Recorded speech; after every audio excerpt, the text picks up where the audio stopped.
Hey guys, Tom here from Back Garden Bushcraft. Back out in my woodland, and I've got a different type of video for you today.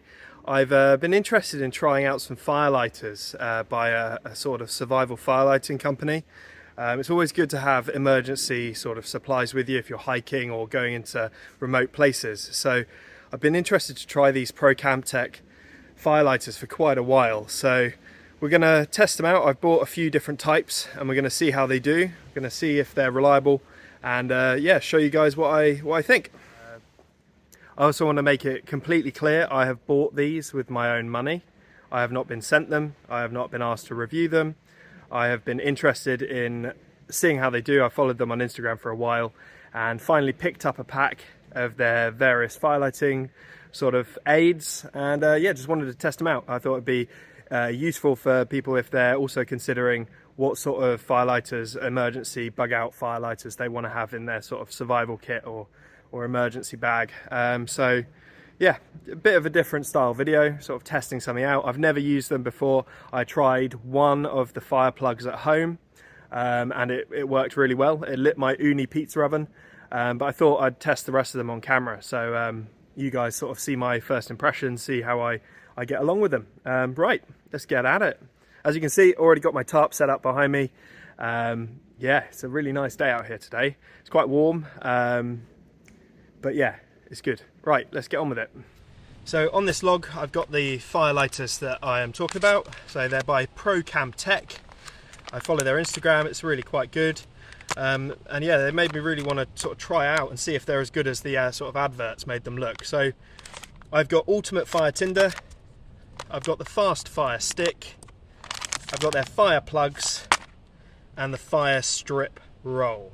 Okay, so this one is really quite cool because you got, I think it's 16 meters of this stuff that's like synthetic birch bark effectively. So pretty cool to just have that chucked in the pack. This is a bit like a synthetic fatwood stick, and these are like your sort of cotton balls and Vaseline just on steroids, like zooped up a little bit. And that again is a bit like cotton wool. But yeah, I use these at home to light my uni. Yeah, I used one of those and it just took one firelighter to get the uni going. So pretty cool. I want to test out all of them, see which one I like the best, see how they fare maybe in wet conditions, we'll see. But yeah, let's get these tested out. So this is waterproof. It says it's fast ignition with a fire steel or a lighter, and it says it's wind resistant, so it stays burning in storm level conditions. Now obviously I don't have a wind machine, I can't really simulate that. I'll have to test that over time and come out in different weather conditions. It does say don't eat, which is a shame because I was getting a bit peckish, but we'll just try these out as a firelighter. So yeah, got a load of this fluff. It's a little bit like cotton wool, I guess. It's been infused with something or other. They're sort of hybrid sort of resin or whatever it is they use. But yeah, I reckon that would take a spark really easily. So first thing to do, I guess, with this one is just drop a spark in.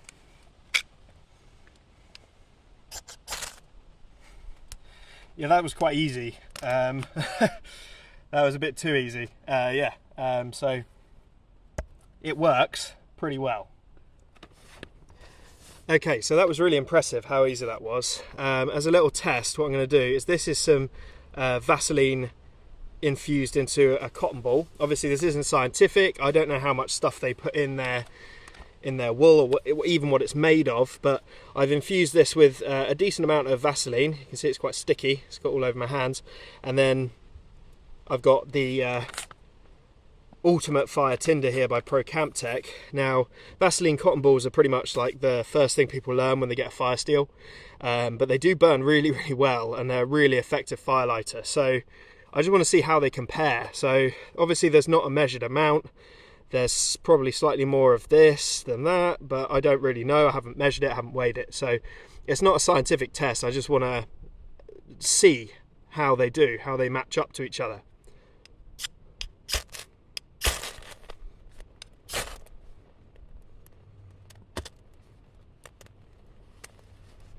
Move those out of the way so they don't burst into flame.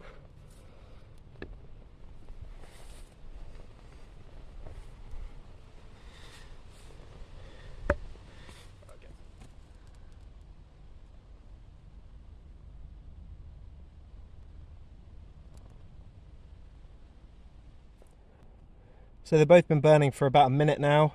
They're both doing pretty well. There's plenty of time for us to have got a fire lit with some small twigs on top of these. So I mean, you can't really go wrong with either. A Vaseline and cotton ball is obviously tried and tested at this point. We know it works, but they are a bit more difficult to carry than a little pot of this stuff. And there's no sign of it going out anytime soon. And from the looks of it, there's still a whole load, yeah, underneath, there's still a whole load that hasn't burnt. So let's see if I flip that over as well for the fair test police. That's just given it another, probably another minute of burn time. Pretty impressive. I'll bring you guys back when these are almost out. But yeah, I mean, I don't think you could go wrong with either. They're both pretty surefire ways of getting a fire lit. Okay, so the ultimate fire tinder has just gone out. To be honest though, it's still a smouldering ember. So if you had managed to mess up your firelight in that much that that length of flame hadn't got your fire going, you could quickly chuck this in a bundle of straw and it would still burst into flame. I think the fact that the Vaseline is still burning in that cotton ball does show that if you don't want to buy a fancy firelighter, cotton wool and Vaseline is still a very, very good option, and it's definitely a cheap option, but it is a bit messy in the pack. It's difficult to transport, and yeah, it can be a bit more finicky. This stuff does burst into flames with a spark so easily. So I think both are good. I don't think you could go wrong with cotton wool, Vaseline, or Procamptek's Ultimate Fire Tinder. So that's the Ultimate Fire Tinder. Okay, I think that's that tested. I think I'm happy with that. I would happily carry that in my pack. Let's try some of their other ones. Okay, so this little plug is their sort of fire plug, and it's really compacted in there. So if we just tear this apart, expose some of the fibers with our hands, you could cut it as well, I guess. But basically what we want to do is increase that surface area, expose some fluff, and then it will probably take a spark, I guess, really, really well. Obviously, if it lights with a spark, it will light with an open flame too, so I'm not going to test these with lighters. I reckon these are flammable enough to just take with just the spark from an empty lighter even, but I don't have one of those with me today. Something I can test out in future.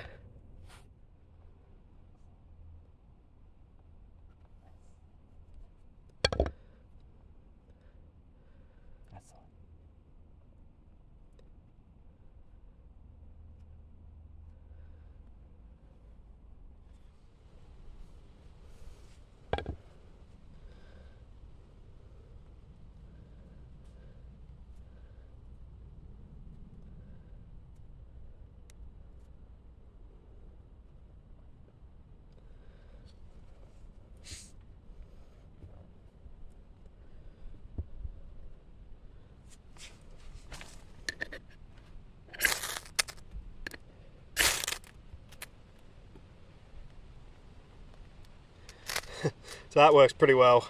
Haven't even got all of it in there, there's a few bits that moved.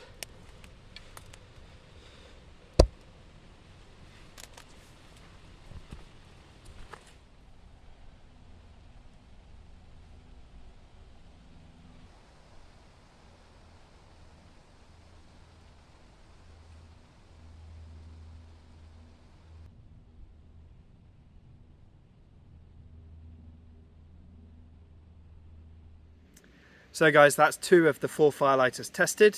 I really like those ones. They're really compact, and I've actually bought a little mini pack of them, which I think will go perfectly in a survival kit, which I will show you at the end. But right, let's test out the last 2. I've got the fire strip roll, and then I've got the fire stick. Let me just check what that's called. Hold on. So that means I've got 2 left to test. I've got the fire strip roll and the fast fire stick. So I'm going to actually light my fire with this in a minute. Let's test out the fire strip roll. I don't want to waste much, so I'm just going to use a little bit, because I have a feeling all of these firelighters would do you very, very well in an emergency situation. And I think, yeah, I'm going to make sure I add some of these to my fire kits and my emergency kits. because it never hurts to be prepared. And the fact that I've tested them out, I know how they work. I know how to like get the surface area to be increased. I know how the sparks take. I know how long they burn for, how much prep I'd need to do on my firewood, all that stuff. Yeah, it's good to test these things before you actually need them. Right, let's test the last few. So this one is 55 feet or 16 meters of engineered birch bark by Procamptek. Pretty cool. This is the one I was actually really excited about. So I'm just going to take a little strip of this, rip it off, and then I'm just going to use that just to test it, and I'll save this for actual fire lighting and on some upcoming camps. Right, fire strip roll, let's see how it does. How's that doing? Good.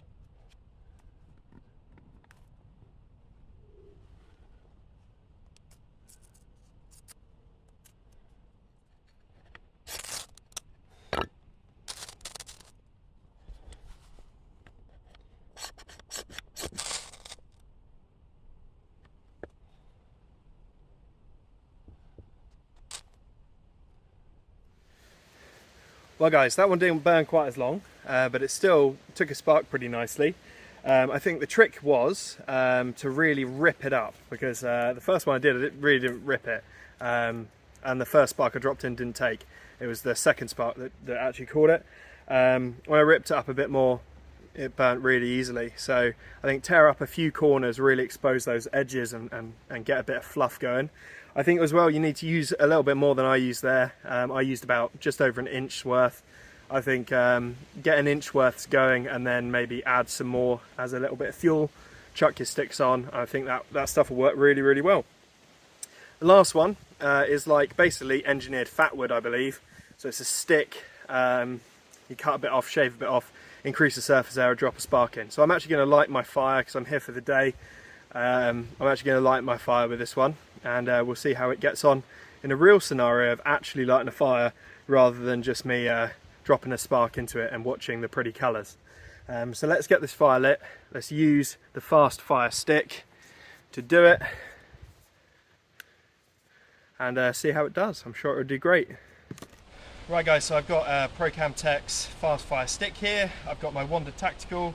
I'm just going to shave a little bit of this off, increase the surface area, drop a spark in.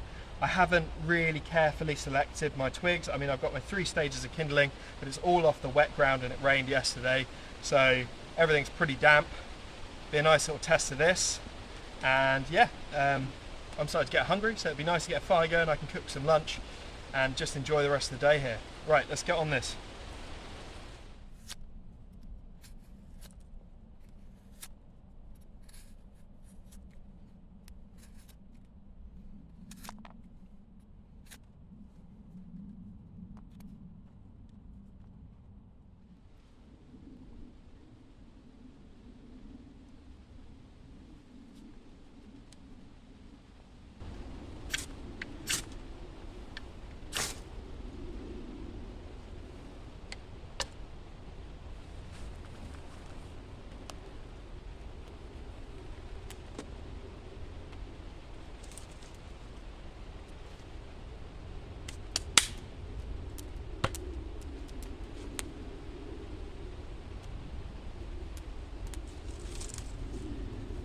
See how good this firelighter is. Let's just chuck stuff on, not worry about it, see if that goes.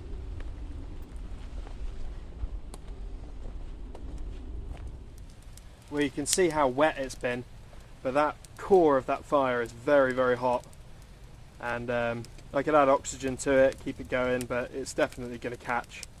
There's a lot of heat there, and yeah, without me having to worry, I just literally chucked on an entire like metric ton of fuel without worrying about grading it, without worrying about moisture content, without worrying about the fact I picked it off the floor and it's still burning. So I think that's pretty good. If you're tired, had a long day, you need a fire, you need to warm up, this is the sort of thing that is worth having in your equipment for those sort of emergency or those situations where you just want a fire, you don't have the energy to faff. It's good to have some sort of backup and redundancies and stuff in your kit, and I think these are good options. Now these firelighters claim to be waterproof, so I've just got my Nalgene here. Nice new Nalgene actually I picked up in Zion National Park in America. I've got one of these firelighters. I'm going to just drop it in. Close the lid. Give it a good shake. And I'm just going to leave that for a few minutes and then see if it will take a spark. Because that has now had the mother of all drenchings. And I'm actually quite intrigued to see whether or not these things are actually waterproof. So we'll leave it a minute and then we'll come back to it. And just for the record, because I know I'll get a comment saying that I've poisoned my drinking water or something, I don't know what's in these things. There's probably some chemicals. This Nalgene I'm not drinking from today is going to have a good wash out when I get home. Probably really deep clean it just in case there's something nasty on these things. But yeah, this Nalgene is for putting the fire out today. It's not for drinking. I've got plenty of other drinking water with me. Right, let's get that fire thing out. It's been in there a good while now. Okay, that is very wet. Right, let's see, will it take a spark? Just to show you how wet it is on my trousers. Okay, just rub the outside off. Let's cut into this and see. Okay, it's pretty dense, so the water might not have permeated very long. So let's see.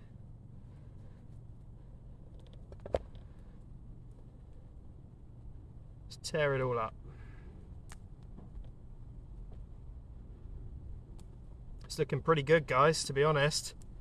Doesn't feel wet. Let's had a good shakedown in my water bottle.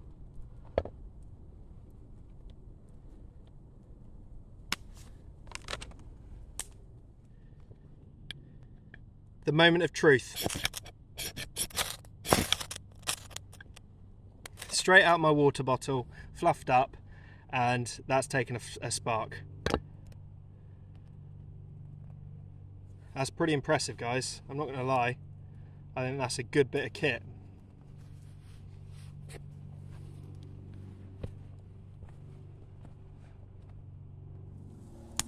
So as you can see, fire is going really well now.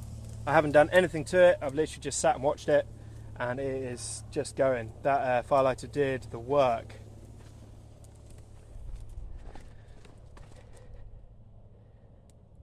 This one over here is still burning, straight out the Nalgene. To say I'm impressed with that is kind of an understatement, to be honest. So, to summarise, I think all of these are good options for emergency firelighters. There are times when you're wet, you're tired, you've been hiking for miles and you just want a fire, and that's what these things are perfect for. There's no thinking involved. It's just a fire still, a knife, and the tinder, whichever one you choose. I think they all work really well, and you'll have a fire in no time. So for emergency situations, for hikes where you're tired and you don't want to have to think about collecting and finding tinders in the woods, I think these are great. Now, I'm a big proponent of always preparing, and I've just come back from America. I made sure to carry a survival kit, a med kit. I carried a poncho like I've used as a shelter today, because there's a chance with my dodgy ankle that I could have needed to shelter from the sun, from rain. We had storms, we had flash floods, so there was always a chance. I made sure I had a fire lighting device and a tinder with me. I made sure I had a med kit. I made sure I had cover. I made sure I had loads of things just to make sure I was safe. I didn't have a cutting tool because I was obviously traveling to the States from the UK, and I didn't want to have to worry about checking in baggage and things like that. But ideally I would have had a cutting tool as well. I made sure I had fire, water, I had food, I had snacks, I had shelter, and I always had this with me. Now I just want to show you what's in here now. Slightly different than what I had in America, but based on today's tests, I've actually added a couple of Procamptek Firelighters to this. Normally I have birch bark and fatwood in here as well, but in here I've got some cordage. Okay, I've got bank line. I have a little bic lighter. I have these Procamptek fire plugs that are vacuum sealed, and they are supplied by the Bath Bushcraft shop. I have a Tops survival whistle for signalling, really useful to have. I have 2 sets of paracord, enough to string up my poncho that I have in my bag. I have a pocket bellows, I have a chunk of fat wood, and then I have an Exotac waterproof fire steel with striker. And as you can see, this just unscrews here, screws in there, and I've got myself a fire steel. Okay, so that's my little survival kit. It's all nicely put together in a Dave Friars pocket pouch. Highly recommend Dave's work. I really trust it, and I take it with me all the time. So yeah, I hope you've enjoyed seeing this. This is always just either in the pocket of my Fjällrävens, or it's in the top pouch of my rucksack. And if I was to take my rucksack off, this pouch goes in my pocket, so I make sure I have it on me at all times if there's a chance I might need it. So always be prepared. Have considerations for if the day doesn't go right. It's always worth thinking about the worst case scenario and how you can make yourself more comfortable and increase your chance of sort of survival in those really bad situations. So guys, that about sums it up for this little video on Procamptek Firelighters. As I said, I bought these with my own money. I'm not sponsored. I just wanted to test them out, see what all the hype was about. And I think they're worthy of the hype. If you don't want to spend the money on them, make yourself up some Vaseline cotton balls. Carry them in your emergency kit. I think it's always worth being prepared for the worst case scenario, and then not having to use them. It's better to have and not use than to need and not have with you. So yeah, I don't talk much about survival on my channel because it's not a survival channel, it's a bushcraft channel. I'm just playing in the woods here. There is no danger to me in this woodland. It's not far from civilization. As long as I'm safe with my tools, I can walk out if need be. But in more remote areas, like I went to in America, I've been to in Sweden, places like that, or even up in the hills in Scotland, it's always worth having emergency equipment. If I'm in the hills, I always carry a bothy bag, which is like a little emergency shelter. Often take bivy bags or tarps or the ponchos that you've seen me use today. I just think it's worth thinking about and not being blasé. If you're in wild places, bring the things that you need to make yourself comfortable. So poncho can be set up like that as a tarp. A little bit of thinking about your fire kit, and you can have a fire really easily, and it doesn't require any calories to get your fire going. So I hope you've enjoyed seeing these firelighters. I do recommend them. I think they're good. I'm going to use them a lot more in future just to really familiarise myself with them, because if I carry them in my kit, I want to be intimately familiar with how they work, so that in a pinch I know that I can get a fire going with them. Whatever the weather, whatever my situation is, I know that I can trust them. Okay, hope you've enjoyed this, and I will see you guys in the next video where we're not talking about survival and we're being a bit more light-hearted. Alright guys, stay safe. Goodbye.